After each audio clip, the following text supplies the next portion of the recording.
Hello, welcome back to another Geek Lunch Meet. I'm your host, Chris. This week we've got a sort of mishmash of things, really. I've just jotted down news and things that have taken my interest during the week, so we'll try and get into some semblance of order. First of all, we've got Evil Dead Rise. Apparently that is the title of the next Evil Dead film. Bruce Campbell, who unfortunately a few years ago said he's sort of retired from the role of playing Ash Williams. He is obviously still in a producer role. He's definitely going to start filming this year with a female lead and probably down in New Zealand.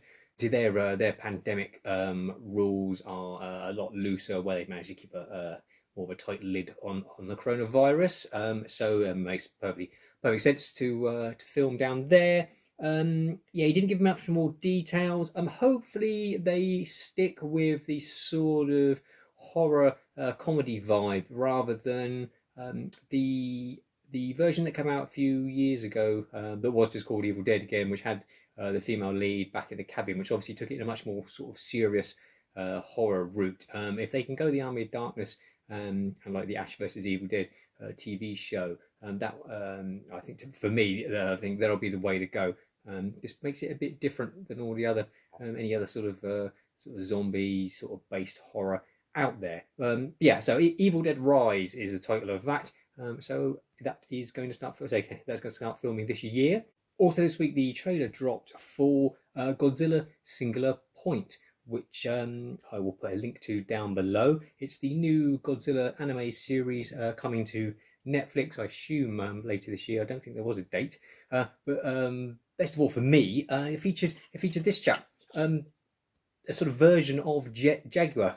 If you're not familiar, Godzilla versus Megalon. I think it came out in 1974, somewhere around there. It's sort of held up as being the worst Godzilla movie, but it happens to be one of my favorites. It's at the time when they were trying to make Godzilla more family friendly, and it was very lots of children, and they brought in this robot very much in the style of Ultraman, who was popular at the time with kids, and obviously he could grow into a giant robot, which was just another man in a rubber suit to fight alongside Godzilla and fighting against Megalon and Gigan, who was the villain in the previous film. They just reused the suit. I love it. I say it's held up as being one of the worst, but for me, it's fantastic. Jaguar's got his own theme song at the end, which is fantastic. And he's in the new Godzilla Singular Point anime. Hopefully, it looks a lot more exciting. Lots of monsters fighting each other. The other anime series that Netflix did for Godzilla, the 3-part one, took a strange turn. Wasn't much monster action. They sort of reimagined things.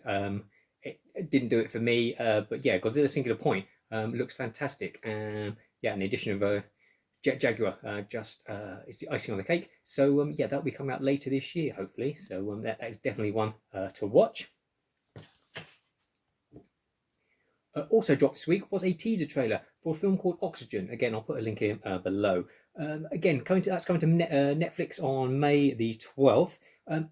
Directed by Alexander Aja, who fantastic director. Did pardon my pronunciation as I mangle it. Haute Tension, which was released in this country as Switchblade Romance. Fantastic throwback to sort of 80s horror movies. Lots of practical gore effects. An absolutely brilliant film with an atrocious ending. Twist at the end that the studio made Alexander put on, and it just doesn't work. It just sort of makes a mockery of the entire film. So watch it. It's an absolute great film. And then the ending is just sort of ignore the last 10 minutes, and it's a really good view. But so Oxygen, and he released like a minute teaser trailer. Appears to be a sort of science fiction. It doesn't show you much. Just shows you a woman inside like a very small capsule.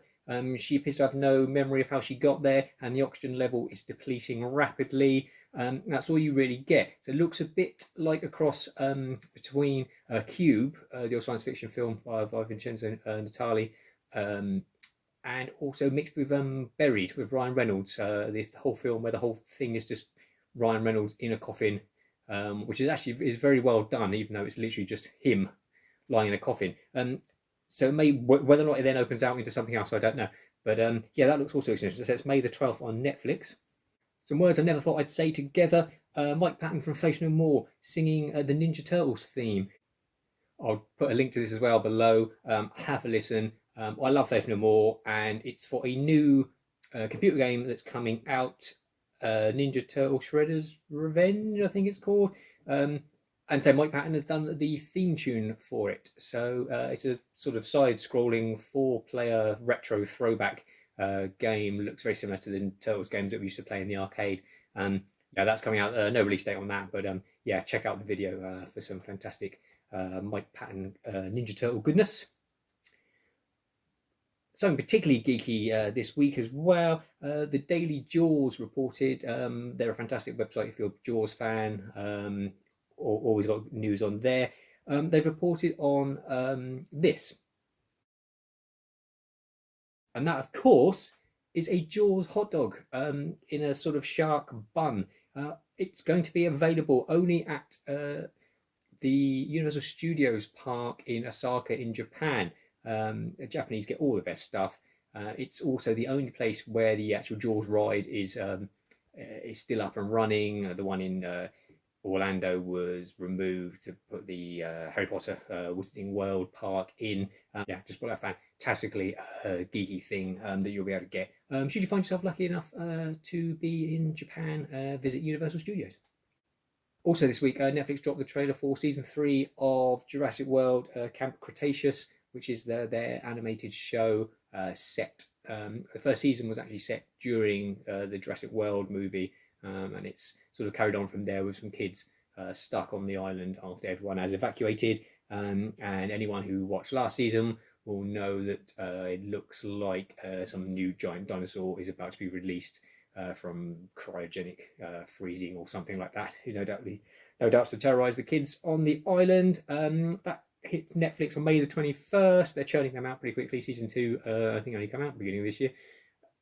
It's well worth a watch. If you obviously kids will love it. It's not too dark. There are some deaths, but they're always off screen, and obviously it's the bad guys that usually get chomped on.